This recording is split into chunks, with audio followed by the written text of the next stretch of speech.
And with that, my pleasure to introduce Pastor Allan to come share with us a little bit of history of the Rambam himself. We learned about the Rebbe's establishment to study Rambam, and now about the Rambam himself and his history.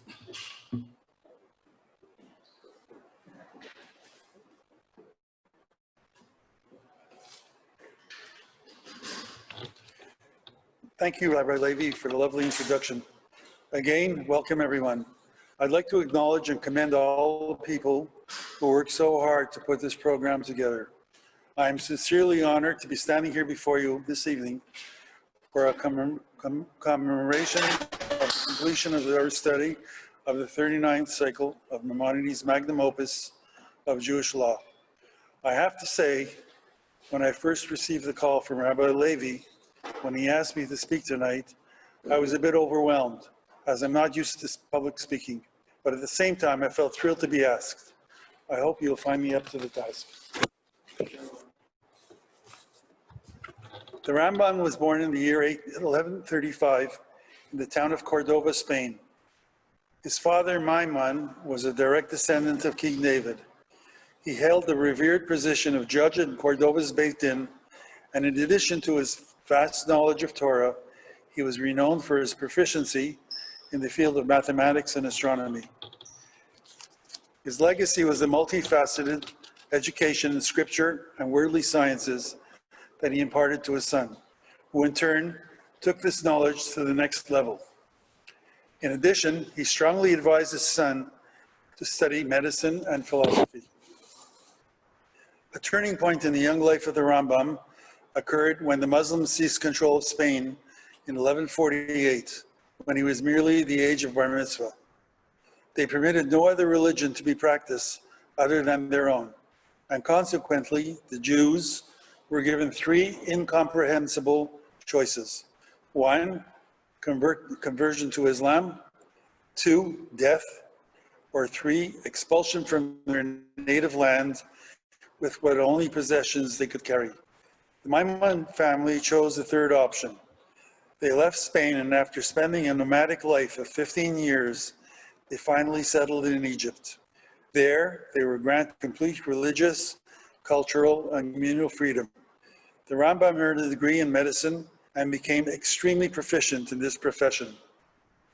His renowned reputation gained him the position of personal physician, firstly to the vizier and then to Sultan of Egypt and Syria. In addition to being a prominent physician, the Rambam was also a celebrated Talmud scholar who acquired such world renown as to have received and then answered questions and queries from rabbis and scholars from all over the world. One of his earliest monumental works was at age 23, called the Commentary of the Mishnah. This is a concise summary underlining and clearly explaining the laws and furnishing all the relevant concepts of halakha. At the age of 42, he became the chief rabbi of Cairo, one of the most prestigious offices of the Jewish world at that time. He then compiled the 13 Principles of the Jewish Faith, which was one of his most famous and significant writings. It tells of the existence of God as our sole creator. He describes God's oneness, his eternity, and the principle that all prayer and worship was given and dictated by God alone.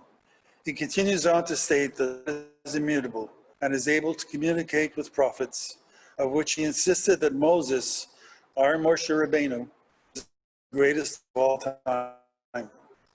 He introduced the tenet of divine providence and punishment and reward.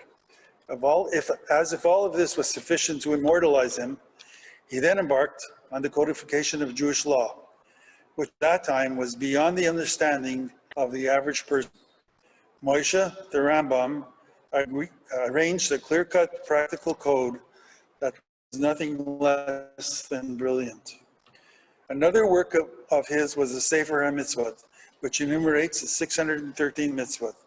These were divided into 248 positive and 365 negative commandments. Nowhere in the Talmud is there a detailed enumeration given of these injunctions and prohibitions, or even an explicit formulation of the principles and rules on the basis of which biblical laws should be counted. His greatest work was the writing of the Mishnah Torah, which he started at age 32. This historic work created 14 volumes and took him 10 years to complete. It contains the entire range of Jewish law, both the written and oral, even that which cannot be observed until the coming of Mashiach. He was the first to bring forth the idea of Mashiach, when God will be resurrect the dead, restore the sovereignty to Israel, establish peace with other nations. From the moment of its publication, the Mishnah Torah drew immediate acclaim, and these works were hailed as the most notable achievement of the Torah to date. Equally famous is the Rambam's commentary on the Pirkei Avot and his interpretation of the complicated laws of purity and impurity. He also believed that the root of all anti-Semitism throughout the ages was the envy that the Jews were designated as a chosen people and were the recipients of God's Torah. As these haters were unable to do battle with the Almighty himself, they turned a jealous rage toward the Jewish people. The last years of the Rambam's life were devoted to unceasing work as a physician in revising and adding to his many writings. Acting as chief rabbi to the whole of Egypt and spiritual leader of the far-flung Jewish communities who sought his sage counsel. Finally, the years of endless study and teaching took their toll.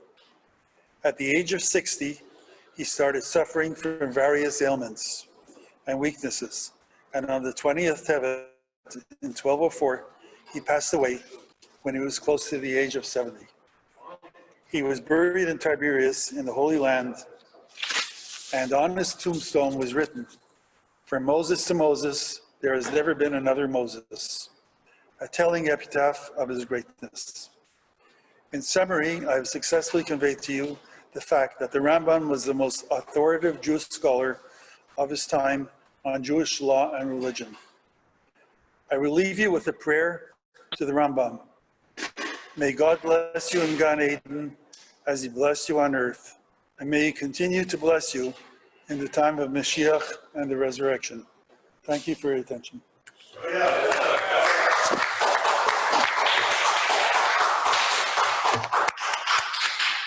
I would shake your hand, thanks by protocol. Thank you. Thank you, Allan. That was really well said and well succinct.